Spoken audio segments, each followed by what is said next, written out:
আসসালামু আলাইকুম। প্রিয় এলাকাবাসী এবং এখানে উপস্থিত আছেন আমার বাবা আলহাজ মোহাম্মদ মোশাররফ হোসেন খোকন এবং তার সাথে আমাদের বিএনপির এখানে সমস্ত নেতাদেরকে আমি আমার তরফ থেকে আসসালামু আলাইকুম এবং শুভেচ্ছা জানাচ্ছি। আজকে আপনারা সবাই জানেন আমরা এখানে সবাই একত্রিত হয়েছি। আজকে আমাদের তারুণ্যের অহংকার দেশনায়ক জনাব তারেক রহমান আপনারা জানেন আমাদেরকে নির্দেশনা দিয়েছে। আজকে আমাদের এই বিএনপির ৫৭তম আপনার প্রতিষ্ঠাবার্ষিকীতে আমরা ৪৭তম প্রতিষ্ঠাবার্ষিকীতে আমরা যেন বৃক্ষরোপণ এবং আপনার পরিষ্কার পরিচ্ছন্ন কর্মসূচিতে আমরা সবাই বিএনপির যারা নেতাকর্মী রয়েছি আমরা অংশগ্রহণ করি। আজকে আমরা ওনার নির্দেশনা অনুযায়ী আমরা এই পরিষ্কার পরিচ্ছন্নতা এবং বৃক্ষরোপণ কর্মসূচি সারা বাংলাদেশে আপনারা দেখেছেন চলছে। আজকে আমাদের দেশনায়ক জনাব তারেক রহমানের নির্দেশনা নিয়ে এই বাংলাদেশ এগিয়ে যাবে এবং আপনারা সবাই তার জন্য দোয়া করবেন এবং আমাদের তিনবারের প্রধানমন্ত্রী দেশনেত্রী বেগম খালেদা জিয়ার জন্য দোয়া করবেন। উনি যেন আবার এই দেশকে আগের মতো পরিচালনা করতে পারে। আপনারা জানেন বিএনপি যতবার এই বাংলাদেশে ক্ষমতায় এসেছে ততবার এই বাংলাদেশের উন্নতি হয়েছে, ব্যবসায়ীদের কল কারখানা সব কিছু উন্নয়ন হয়েছে। বিএনপি সবসময় ব্যবসায়ীদের সাথে কাজ করে এবং এই দেশের রাস্তাঘাট সব কিছুর উন্নয়নের পক্ষে বিএনপি রয়েছে।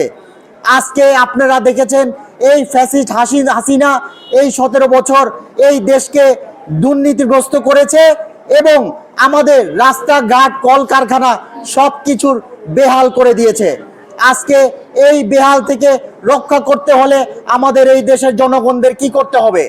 আমাদের বিএনপিকে আবার ভোট দিয়ে জয়যুক্ত করে আমাদের দেশনায়ক জনাব তারেক রহমানকে এই দেশের প্রধানমন্ত্রী হিসেবে দায়িত্ব দিতে হবে। তাহলেই এই দেশ এগিয়ে যাবে। তার সাথে আমরা যারা নেতাকর্মী রয়েছি তার পিছে আমরা কাজ করে আমরা যার যার এলাকায় যার যার কাজ করে আমরা উন্নতি এগিয়ে নিয়ে যাব তার হাত ধরে। এবং আপনারা দোয়া করবেন অতি শীঘ্রে আমাদের দেশরত্ন দেশনায়ক জনাব তারেক রহমান বীরের দেশে এই দেশে ফিরে আসবে এবং আপনারা দেখবেন উনি যেদিন এই দেশে ফিরে আসবে ওই দিন আসার সাথে সাথে উনার ৯৯% এই দেশে ভোটের প্রচারণা হয়ে যাবে ইনশাআল্লাহ। আপনারা পাশে থাকবেন, উনার জন্য দোয়া করবেন। আর আমরা আজকে যেই কর্মসূচি করতে যাচ্ছি আপনারা সবাই আমাদের সাথে থেকে আমাদেরকে এই কর্মসূচিতে এগিয়ে নিয়ে যাবেন যাতে আমরা এই কর্মসূচিটা সফলভাবে পালন করতে পারি। এবং আমি আরেকটা কথা বলবো যে আমাদের এই ঢাকা ৭ আসনে আমার বাবা আলহাজ মোহাম্মদ মোশাররফ হোসেন খোকন মনোনীত প্রত্যাশী এবং আপনারাও চান যে উনি যাতে মনোনয়ন পায়। তো মনোনয়ন পেতে হলে কি করতে হবে? আপনাদের দোয়া করতে হবে। আপনারা দেখেছেন বিগত আমলে আমার বাবা যখন ২০ বছর কাউন্সিলর ছিল, সাবেক কমিশনার ছিল, এই ২৪ নম্বর এই ৬০ নম্বর ওয়ার্ডে সাবেক ৬০ নম্বর ওয়ার্ডে কি উন্নয়ন হয়েছে আপনারা দেখেছেন। এই রাস্তাঘাটের যে বেহাল অবস্থা ছিল, এই রাস্তাঘাটে নৌকা চলতো, পানি ছিল, ওই রাস্তা ঠিক করে আজকে এই রাস্তায় ট্রাক ঢুকে গাড়ি চলে। আজকে আমার বাবার অক্লান্ত পরিশ্রমে, আমি বলবো না যে আমার বাবা একা, আপনারাও আমার বাবাকে সাহায্য করেছেন, তাই জন্যই তো আমার বাবা ২০ বছর কমিশনার হিসাবে থেকেছে আপনাদের মাঝে।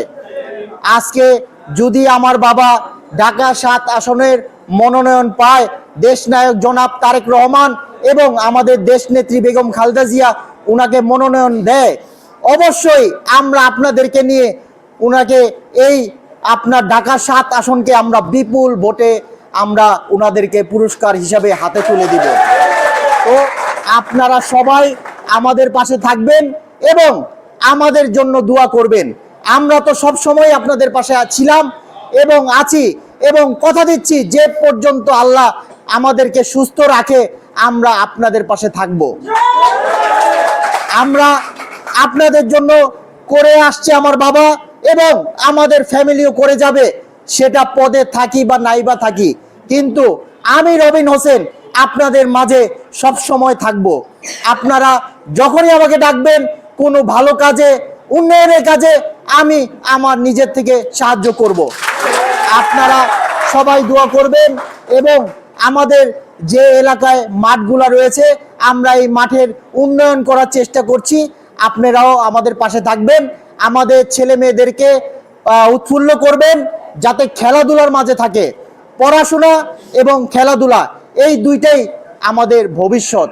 আজকে যদি পড়াশোনা এবং খেলাধুলা করে আমাদের বাচ্চারা এগিয়ে যায়, এই বাংলাদেশকে আর কেউ পিছু হটতে পারবে না। আপনারা সবাই দোয়া করবেন আমরা যেন সুস্থ থাকি এবং ভালো থাকি। আপনারা সবাই ভালো থাকবেন। আসসালামু আলাইকুম আ রহমতুল্লাহ। খোদা হাফেজ। বাংলাদেশ জিন্দাবাদ।